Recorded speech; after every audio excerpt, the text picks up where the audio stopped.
que ya está, encuentro que es dentro de las clases que vamos a ver en esta segunda parte del curso, es yo creo que una de las más complejas, si es que no es la más compleja de todas. No sé cómo encontraron la clase.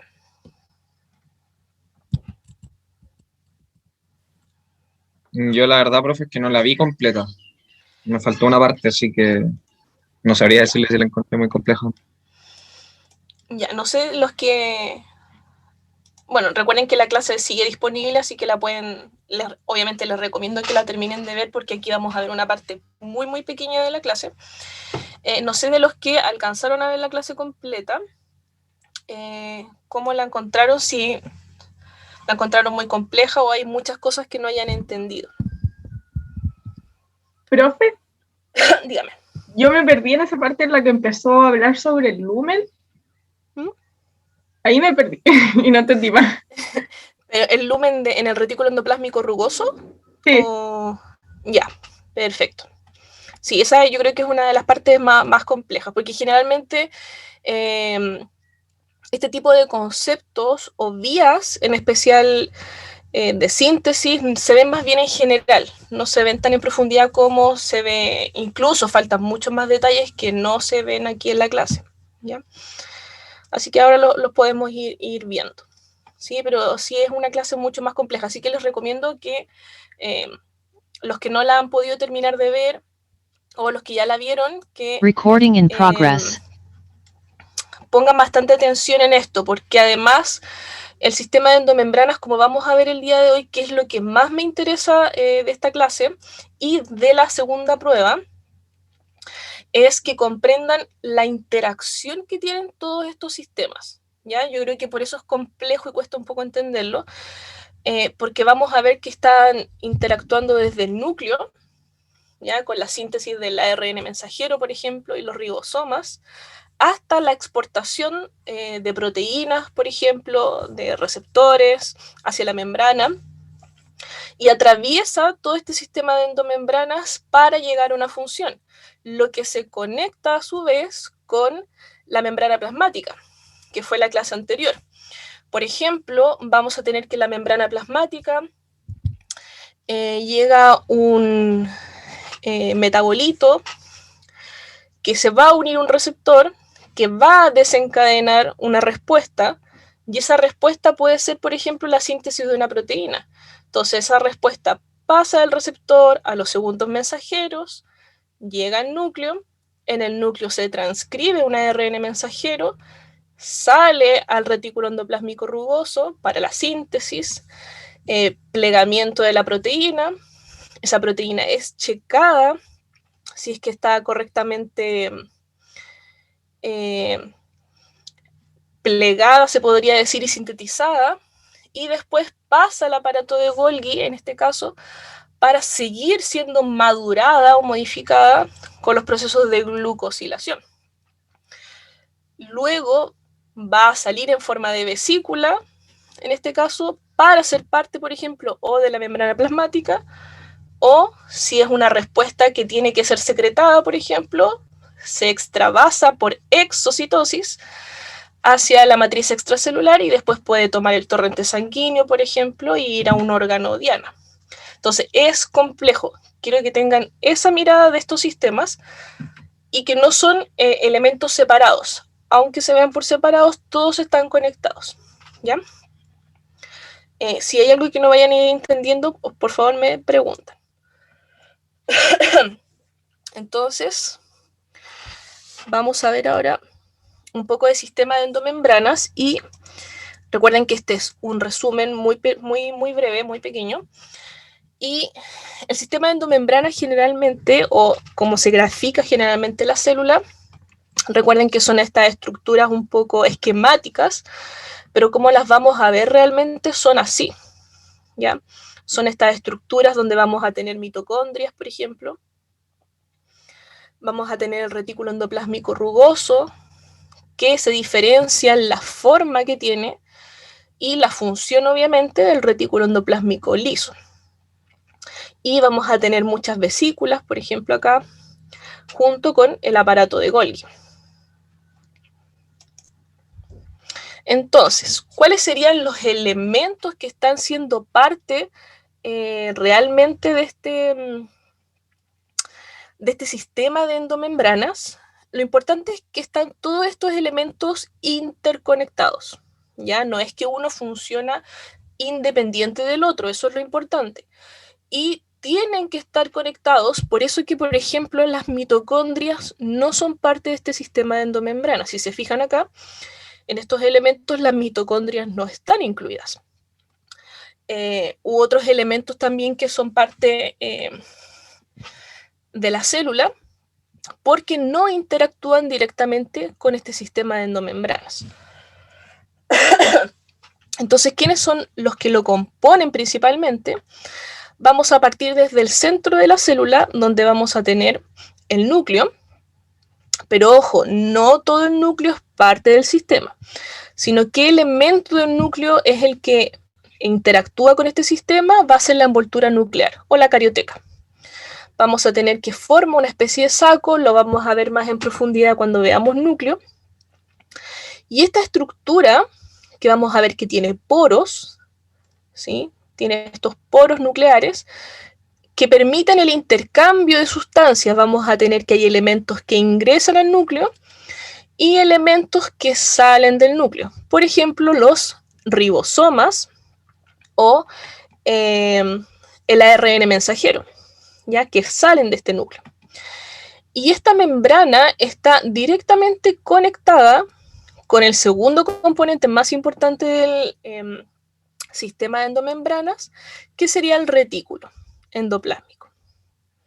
Y aquí en este retículo, ¿qué vamos a tener? Vamos a tener a los ribosomas, que tenemos acá, ribosomas, con el retículo endoplásmico rugoso, que por eso se le da el nombre, porque la presencia o la adhesión de estos ribosomas le da esa forma como de rugosidad. Ojo que estos ribosomas, como vamos a recordar si es que si tenían la duda con eso, no están siempre adheridos al retículo endoplásmico, sino que vamos a ver que cuando llega una señal, este ribosoma se adhiere a este retículo. Vamos a tener, y bueno, las características también que se ven como sacos aplanados, ¿ya? Y tiene una cavidad interna que es el lumen. Todos estos sacos van a tener un lumen interno que es como un citoplasma interno de cada uno de estos organelos. Conectado directamente vamos a tener el retículo endoplásmico liso. Es liso porque no tiene ribosomas adheridos en sí, y en vez de ser sacos, tiene forma de túbulos, ¿ya? Tiene forma de tubo. Entonces, bastante distinto en cuanto a las funciones que vamos a ver a continuación. Seguido, otro organelo que también es fundamental de este sistema va a ser el aparato de Golgi. Entonces, acá las proteínas que van a ser sintetizadas de exportación o que son parte de la membrana plasmática se sintetizan acá.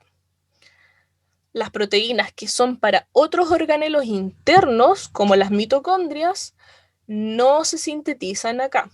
¿Ya? Eso tiene que quedar muy claro. Entonces, solamente las que van a ser parte de la membrana plasmática o que salen de la célula siguen este proceso, ¿ya? Entonces, acá se van a sintetizar las proteínas, acá se van a sintetizar los lípidos. Entonces, las proteínas se sintetizan acá y los lípidos acá. Recuerden que la membrana plasmática, ¿cuál es uno de los principales en cuanto a los lípidos? A ver si alguien se acuerda, ¿cuál es el lípido, uno de los más abundantes en la membrana plasmática? ¿Los fosfolípidos? Correcto, los fosfolípidos, ¿cierto? Y además de los fosfolípidos, ¿se acuerdan de otros? Esos son los más abundantes, así que perfecto. Pero ¿se acuerdan cuál otro tipo de lípidos tenemos también acá? Los fosfolípidos, correcto. ¿Y otro tipo de lípidos que tengan? ¿Glucolípidos? Los glucolípidos, ¿cierto? Muy bien. Entonces vamos a tener que los lípidos se van a formar en el retículo endoplásmico liso y las proteínas en el retículo endoplásmico rugoso. Como ya dijimos, la membrana plasmática, como dijeron muy bien sus compañeros, está compuesta por fosfolípidos que se van a originar acá, en el liso. También va a tener glucolípidos.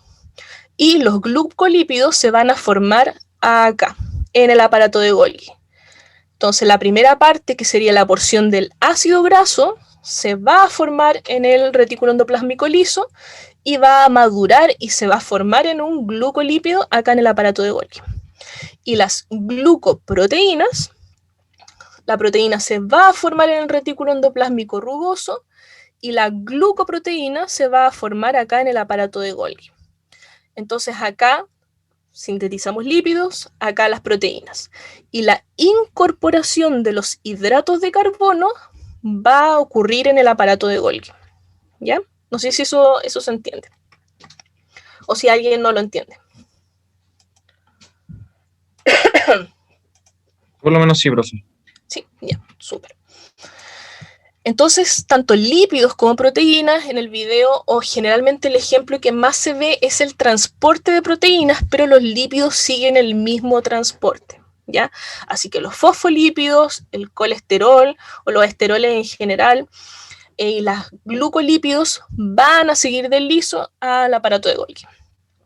Acá va a ocurrir este proceso de glucosilación, que es la incorporación de hidratos de carbono, y una vez que está listo y marcada la vesícula a donde tiene que ir, se va a ir moviendo en este caso, por ejemplo, como vesículas secretoras, ¿sí?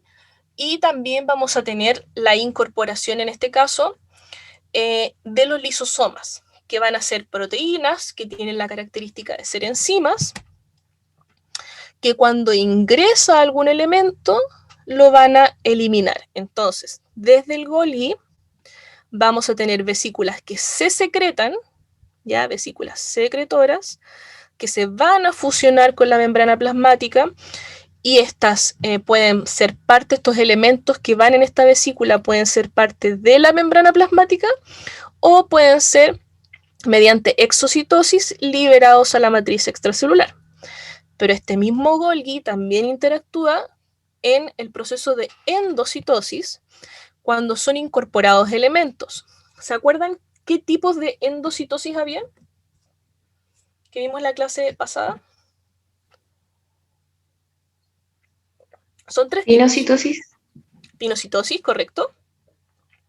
Fagocitosis. Fagocitosis, muy bien, y faltaría uno. Mediada por receptores. Muy bien, mediada por receptores, ¿cierto? Esos serían los tres mecanismos de incorporación de elementos a la célula. ¿Y cómo interactúa este aparato de Golgi y todo este sistema de endomembranas con eso? Como dice acá, recuerden que en el proceso de fagocitosis, donde incorporamos elementos y moléculas de gran tamaño, por ejemplo, una bacteria que queremos eliminar, eso se va a ver incorporado mediante este proceso de englobamiento de esta molécula o esta bacteria, formando una gran vesícula o una vacuola también fagocítica, y eso se transforma en estos endosomas, que sería un endosoma temprano y un endosoma tardío. Si tenemos que eliminar ese elemento que fue fagocitado, por ejemplo, o incorporado por pinocitosis, este endosoma o estos endosomas se fusionan en el fondo con estos elementos que tenemos acá, que son los lisosomas. ¿Y los lisosomas de dónde vienen? Del aparato de Golgi. ¿Ya? De ahí nacen los lisosomas, que es un conjunto de enzimas en el fondo hidrolíticas que degradan cualquier elemento que esté en su interior. La fusión de estos elementos va a permitir que este lisosoma incorpore estas enzimas y elimine todos los residuos que queden presentes, por ejemplo, de esta bacteria, y luego, lo mejor por exocitosis, lo puede eliminar como basura a la matriz extracelular. Pero va a depender también de esta comunicación con el aparato de Golgi. No sé si hay alguna duda hasta ahora.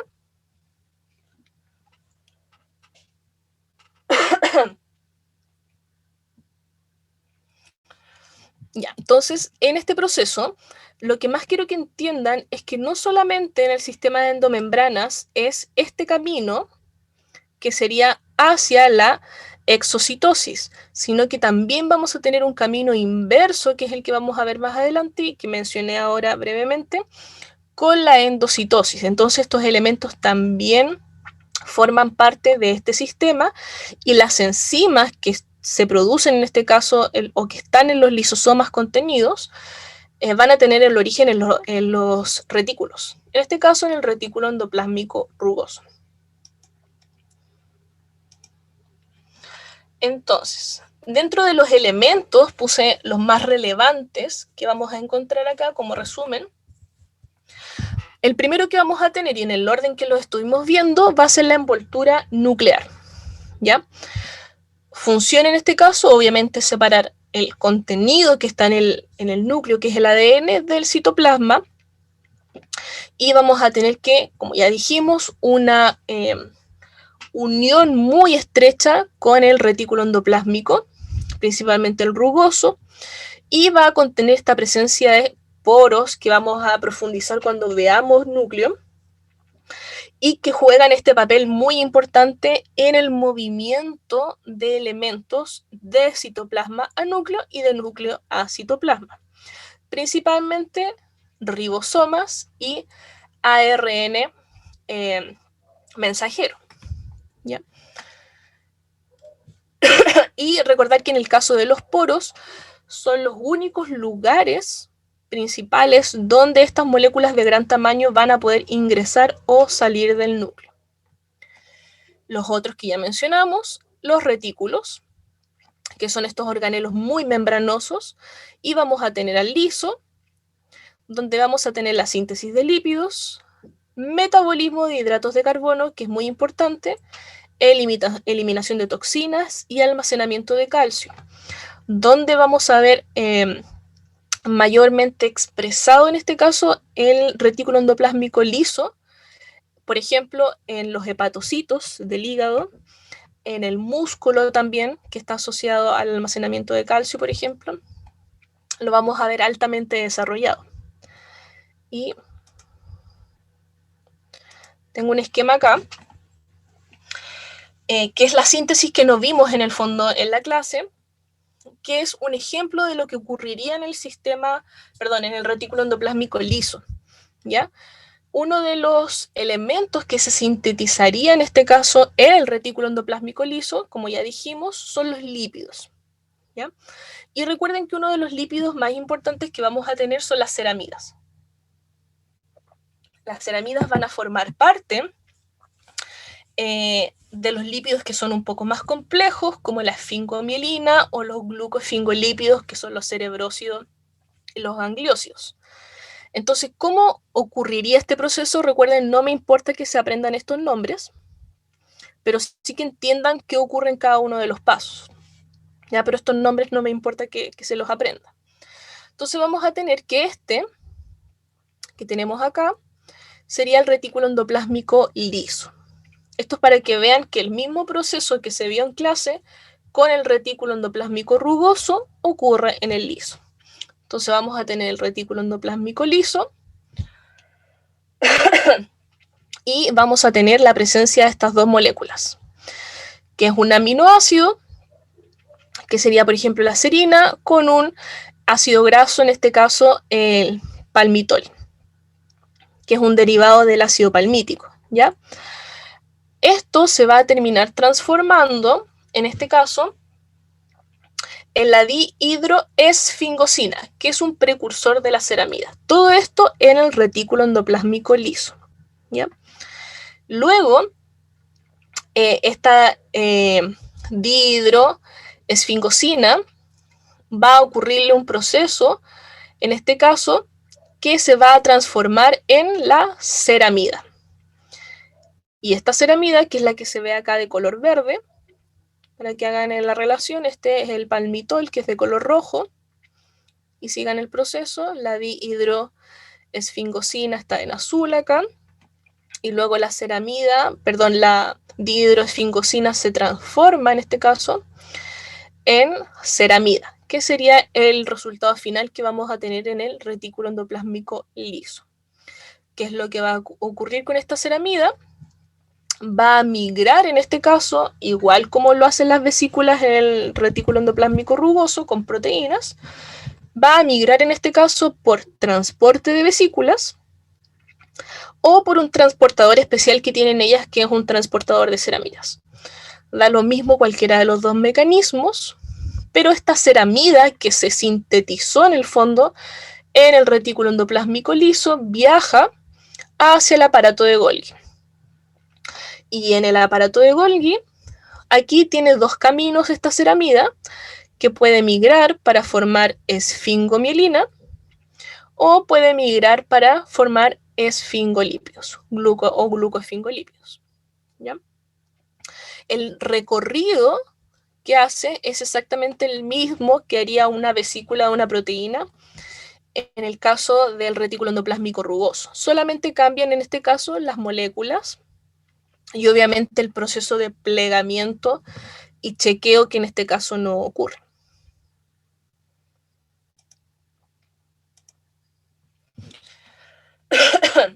Por otra parte, en el caso del rugoso, vamos a tener que aquí principalmente su función es la síntesis de proteínas y glicoproteínas. ¿Ya?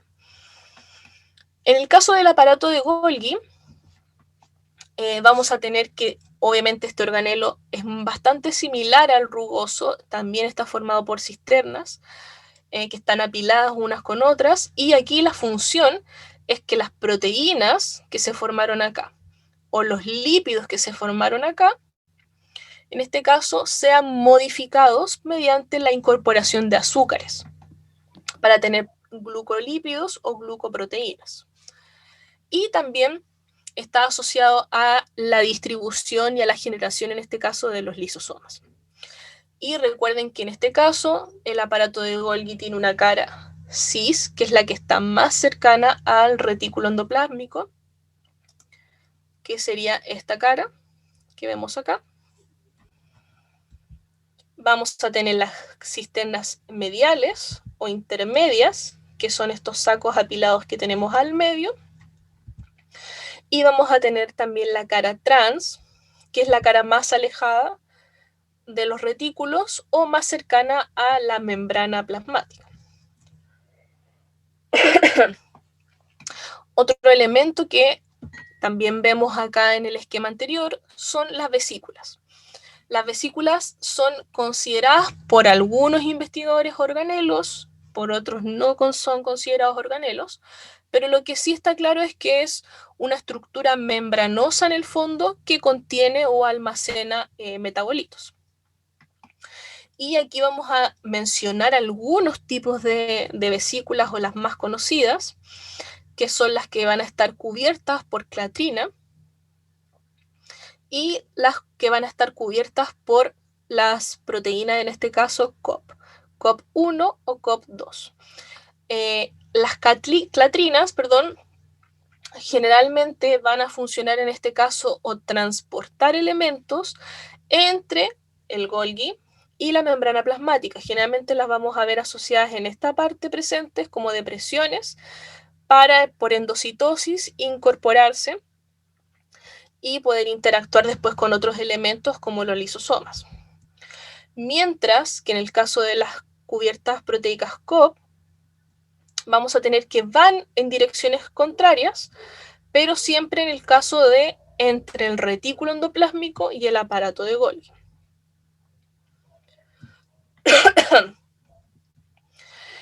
Por otra parte, vamos a tener a los lisosomas, que sí son considerados organelos y que van a contener, como ya dijimos, enzimas hidrolíticas. Principalmente su función va a ser eliminar, por ejemplo, moléculas que han sido incorporadas o ingresadas a la célula. Por ejemplo, en el caso de la fagocitosis, si queremos un macrófago quiere eliminar una bacteria o un hongo, utiliza los lisosomas para eso. Vamos a tener también otras cosas que sería la autofagia y la autolisis. Ya en el caso de la autofagia, no sé si... sí, de aquí vamos a ver un ejemplo. Por ejemplo, si hay una mitocondria que está muriendo, ya está senescente, este proceso de autofagia la va a eliminar, ¿ya? Y en el caso de la autolisis es cuando la célula se autoelimina completamente. Y ahí estarían siempre los lisosomas siendo parte de esta degradación. Y por último vamos a tener la membrana plasmática. También es parte, no olviden, también es parte de este sistema de endomembranas. Y sus funciones ya la vimos en la clase anterior, acá les puse un pequeño resumen. Recuerden que es fundamental para el transporte de nutrientes, es selectiva, así que permite de forma selectiva el ingreso de elementos y también la salida de elementos de forma muy selectiva. Permite el reconocimiento celular, que es fundamental en la vigilancia del sistema inmunológico para reconocer lo propio y reconocer patógenos que puedan invadirnos. Y eso es fundamental por las glucoproteínas de la membrana plasmática. También vamos a tener que tienen proteínas que están unidas, asociadas al citoesqueleto, que vamos a ver la próxima semana, y a la matriz extracelular, que vamos a ver en 2 clases más. Tienen actividades enzimáticas y algo fundamental en la membrana plasmática, la presencia de receptores, como vimos en la clase anterior, que permite desencadenar respuestas para que la célula pueda actuar. No sé si hay alguna duda hasta acá.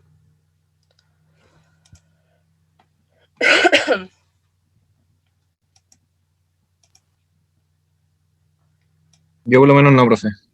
¿No? Ya, muy bien. Entonces, en el caso de este sistema complejo que estábamos hablando, aquí vamos a ver que es el mismo que sale en la clase. Esto es lo que me interesa que entiendan, ya todo lo complejo que es este sistema y que todos los mecanismos interactúan unos con otros. A ver. Ya. Acá vamos a tener vías de exocitosis, vías de endocitosis y vías de autofagia, obviamente. Por ejemplo, en el caso de la eliminación, como les decía, de un lisosoma que esté senescente, perdón, una mitocondria que esté senescente, que ya empieza a presentar fallos en su maquinaria, la célula la marca y de esta forma va a ser envuelta por esta membrana que se convierte en un autofagosoma y este autofagosoma se va a fusionar con esta vesícula que contiene enzimas lísticas, que es un lisosoma. Y de esta forma los va a eliminar. También vamos a tener la vía de exocitosis, que es, yo creo que dentro de la que más se profundizó en la clase, que sería desde el núcleo hasta la exportación de este material o la incorporación a su membrana plasmática. Entonces vamos a tener, recuerden, el origen desde el núcleo, por ejemplo, del ARN mensajero. Este sale a través de los poros y el ARN mensajero acá tiene 2 vías en el fondo. Si es una proteína que va a funcionar, por ejemplo, en las mitocondrias, se sintetiza con ribosomas que están en el citoplasma y después es llevada hacia la mitocondria. Pero si es una proteína que tiene que ser de exportación, se va a unir un ribosoma y este ribosoma se va a unir inmediatamente, en este caso, a la membrana del retículo endoplásmico rugoso.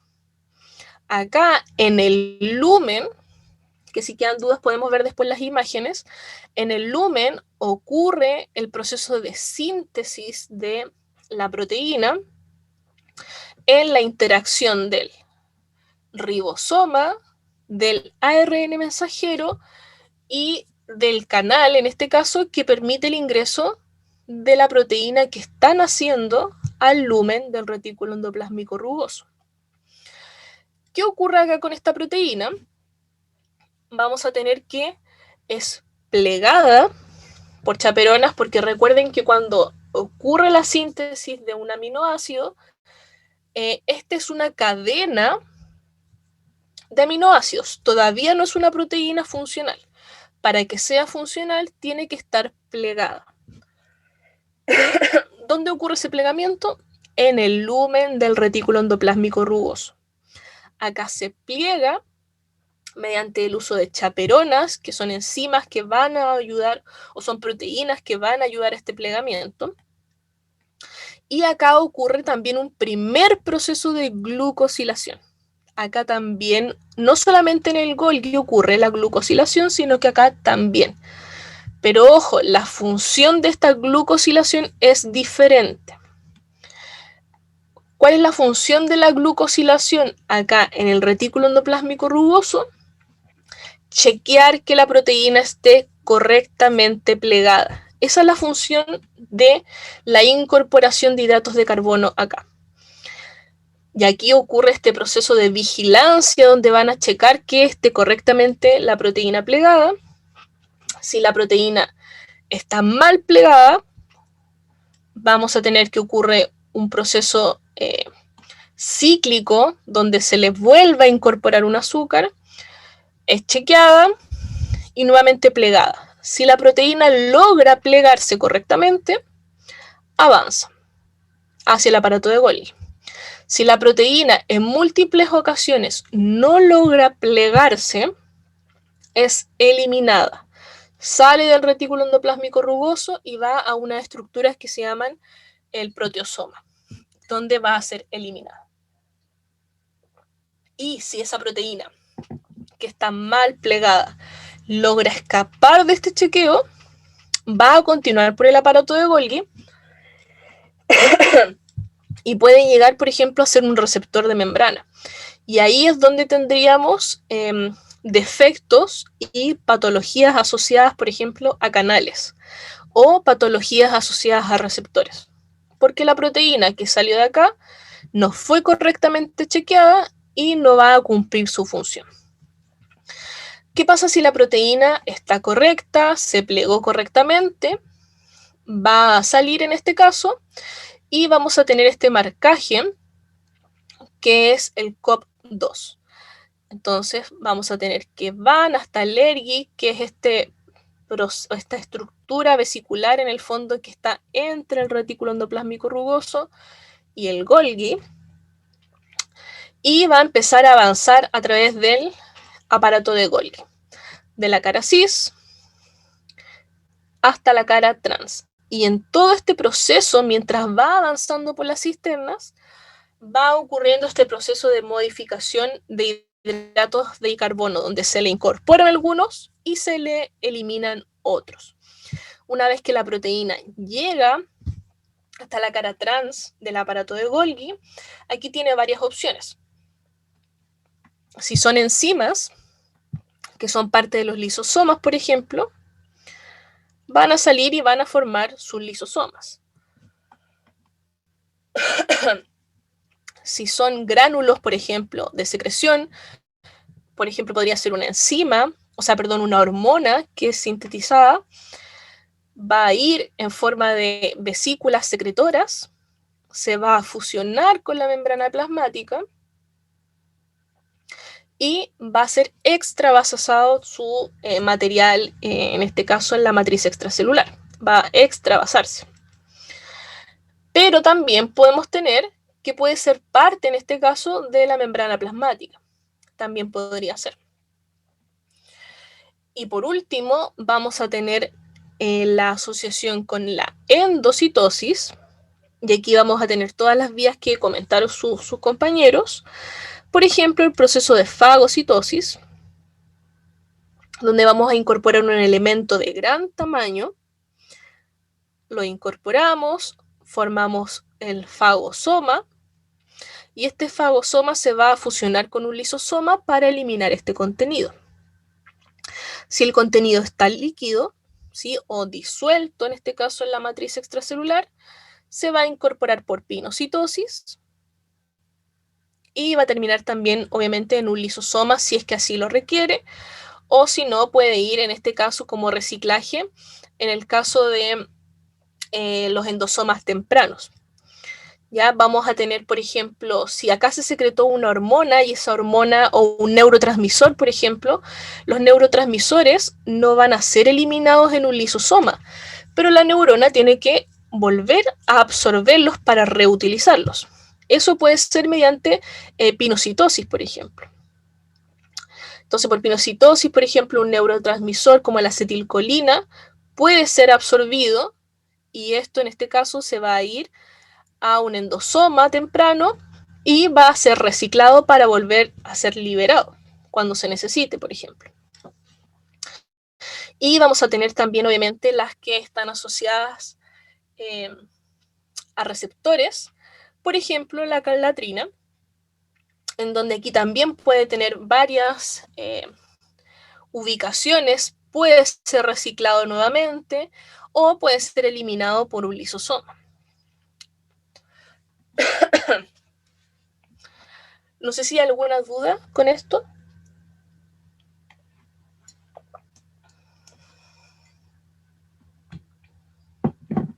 ¿Alguien que se haya perdido en alguna parte? ¿O que hay alguno de los procesos que todavía no se hayan entendido?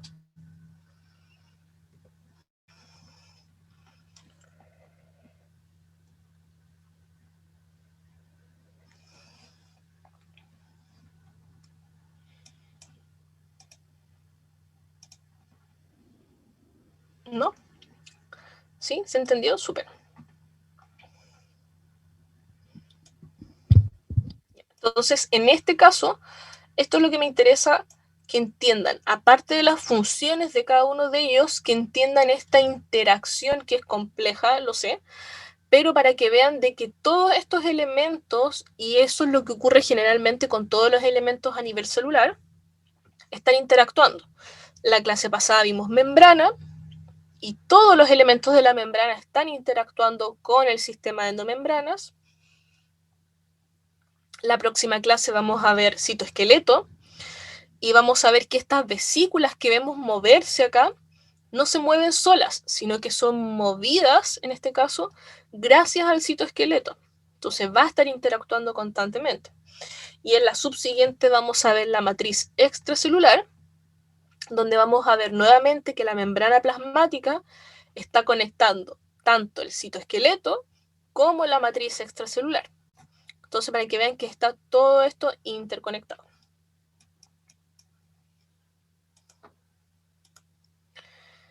¿Alguna consulta? O si tienen alguna duda del PPT de la clase que tengan. Algo que no se haya entendido de la clase del video. Profesora, disculpe, ¿podría repetir lo último que explicó de la diapositiva anterior, por favor? Pero de aquí, ¿en qué parte te quedaste? En el proceso que explicó lo que está en celeste. Ahí lo perdí. Ah, ya. Lo último. Perfecto. Ya, en el caso de lo que está en celeste, vamos a tener que son todas las interacciones que están desde la matriz extracelular en el fondo hacia la célula, porque es un proceso, como dice acá, de endocitosis. Entonces vamos a ver todas las interacciones que ocurren desde la endocitosis con los elementos del sistema de endomembranas. Entonces, el primero que vamos a ver van a ser el proceso de fagocitosis. Recuerden que la fagocitosis es una endocitosis, es la incorporación de algún elemento, pero la característica es que son elementos de gran tamaño, eso es lo más importante. No elementos pequeños que puedan difundir fácilmente o moléculas pequeñas, sino que van a ser sí o sí elementos de gran tamaño. ¿Ya? Por ejemplo, una bacteria, una estructura compleja que pueda ser incorporada, va a incorporarse por fagocitosis. Entonces, ¿cómo este proceso de fagocitosis interactúa con el sistema de endomembranas? Una vez que ocurre la fagocitosis de este elemento, Se forma en una vesícula de gran tamaño, bueno, algunos le dicen también una vacuola de gran tamaño, que se le llama, en este caso del proceso de fagocitosis, se le llama fagosoma, ya que sería una vesícula que incorpora en este caso a esta bacteria, por ejemplo. Este fagosoma, ¿qué es lo que va a hacer? Principalmente cuando son patógenos, vamos a tener que es la eliminación de estos. Entonces, ¿cómo interactúa con el sistema de endomembranas? Este fagosoma se va a fusionar con este lisosoma, que recordemos es parte del sistema de endomembranas. Al fusionarse, las enzimas que están en el interior del lisosoma van a degradar toda esta estructura que sería la bacteria y la van a eliminar. Otra interacción es la pinocitosis o micropinocitosis dependiendo del tamaño, pero es una pinocitosis, donde aquí, a diferencia de la fagocitosis, lo que se incorporan son elementos que estén solubles en la matriz extracelular, que son de menor tamaño. Ambos recuerden que gastan energía. Todos son transportes activos o transporte en masa que gastan energía. Entonces la pinocitosis incorpora estos elementos formando una vesícula también. Y aquí tiene varios caminos. Depende de lo que incorpore. Si es una toxina, por ejemplo, se va a eliminar en el lisosoma. Pero hay otros elementos que son reciclados por la célula o que son reincorporados por la célula, como en el caso de los impulsos nerviosos. Cuando ocurre un impulso nervioso, vamos a tener que los neurotransmisores de la neurona presináptica son liberados a el espacio que va a encontrarse entre ambas neuronas para que ese neurotransmisor llegue a la neurona postsináptica. ¿Qué pasa con esos neurotransmisores? ¿La célula los elimina? No, los recicla. Entonces esos neurotransmisores que no se utilizaron o que ya se utilizaron van a quedar en la matriz extracelular. ¿Y qué hace la célula? Los recupera. Y por ejemplo, una de esas formas puede ser por pinocitosis o otra puede ser en este caso por vesículas que tengan en este caso un marcaje especial, como las clatrinas, por ejemplo, o las caviolas. En el caso de que sea algún elemento tóxico, se va al lisosoma. Pero si es un elemento como los neurotransmisores que se van a volver a utilizar, son reciclados. Y ahí obviamente no se van al lisosoma, sino que se van a un endosoma temprano, que es una especie de vacuola, ¿ya? O una agrupación de vesículas. Y si es reutilizado, va a ser reciclado y va a poder volver a ser liberado. ¿Ya? Entonces no todos van a ir al lisosoma, sino que pueden volver a ser reciclados, tanto a la membrana como a la matriz extracelular. No sé si ahí se entendió un poco más o todavía hay algo que no se entienda. Sí, se entendió. Muchas gracias, profe. Bueno, no sé si hay alguna otra duda.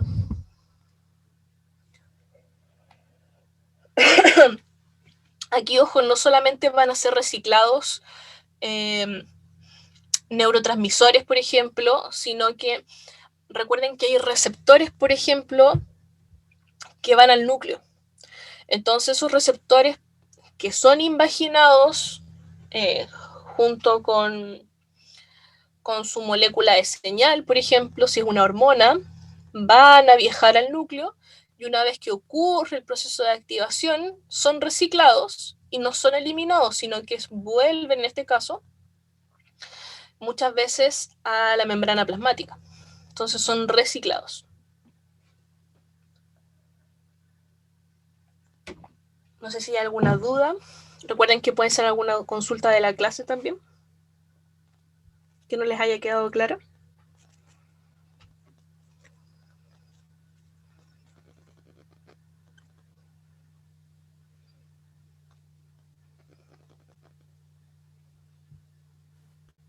Yo por lo menos no, profe. O sea, por lo mismo que como me falta terminar la clase que dejó, Claro, tengo pero mayores cosas. Pero hasta ahora tengo todo claro. ya, súper. Sí, obviamente en la clase se profundizan mucho más algunos elementos y hay elementos que obviamente que no alcanzamos a tocar. Así que, de todas formas, si algunos no alcanzó a ver la clase, recuerden que la próxima también puedo dejar minutos para que hagan consultas de esta clase, sin ningún problema. Si alguien no alcanzó a ver la clase completa.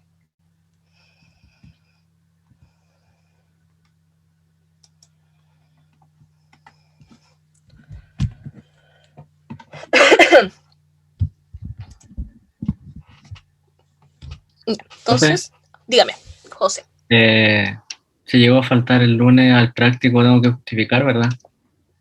En este caso, no. Somos más flexibles, o por lo menos yo soy un poco más flexible, porque la clase va a quedar grabada y lo importante es la presentación del trabajo. Si quieres justificarlo, lo puedes justificar, pero me importa más el trabajo presencial. O sea, en este caso, el trabajo grupal, perdón. Así que no, vale. en este caso no me urge tanto, porque es más bien para resolver dudas que tengan ustedes y todo eso. Así que no es necesario. Pero si faltan al trabajo y en el trabajo no lo entregan, obviamente ahí sí que tienen que justificar. Así que no te preocupes, José. Gracias, profe. Sí, no sé si alguien tiene alguna duda. Bueno, recuerden que el lunes nos vemos a las 5 de la tarde. Les voy a dejar enviado el link ahora para resolver dudas sobre la guía de laboratorio. Y la guía de laboratorio se tiene que entregar el martes. Ya, recuerden que eso sí es obligatorio entregarlo. Y tienen que colocar el nombre de todos los participantes en la guía, porque si no se asume que no participaron y tienen la nota mínima, que es un 1. Y además, por la solicitud que hicieron, que hoy día era la entrega, en este caso, del avance de seminario, quedó para el lunes. Recuerden que esto no es obligatorio y que el grupo que quiera comentarios sobre el avance lo entrega, pero recuerden que eso no es obligatorio. ¿Ya? Lo que sí es obligatorio, obviamente, es la entrega final del video con el escrito. No sé si alguien tiene alguna duda. No, profe, yo solo le iba a consultar si había alguna forma de poder, como, entre comillas, corregir la prueba que tuvimos. Me pueden pedir una hora para consulta, sí, porque no alcanzamos ahora con el tiempo, como tienen clase, pero si tienen alguna, bueno, las de desarrollo están todos los comentarios, por si revisaron, están todos los comentarios ahí, y va personalizado cada uno de los comentarios dependiendo de las fallas, ¿ya? Pero si tienen dudas me pueden pedir una horita o incluso después del práctico nos podemos quedar un rato viendo las dudas también, sin problema, el lunes. Gracias, profe. Bueno. Profe, ¿de la Profesora, intranet puedo ver disculpe. la revisión? ¿Cómo? ¿Los comentarios los puedo ver de la intranet? Sí, no, de campus virtual, desde la misma prueba. Ah, vale, eso. Sí, ahí deberían aparecerle todos los comentarios, porque ya están visibles. Vale, profe, Así gracias. sí, ahí están todos los comentarios de cada una de sus pruebas. Y ojo, que cada uno de los comentarios van personalizados por el hecho de que depende mucho de la redacción de cada uno de ustedes. Sí, Tamara creo que me quería hacer una consulta. Sí, disculpe, profe. Lo que pasa es que en esta segunda entrega se entrega el video completo y ¿qué más dijo? No, el video no. No, son solamente el PPT, igual que la primera. El Solo PPT,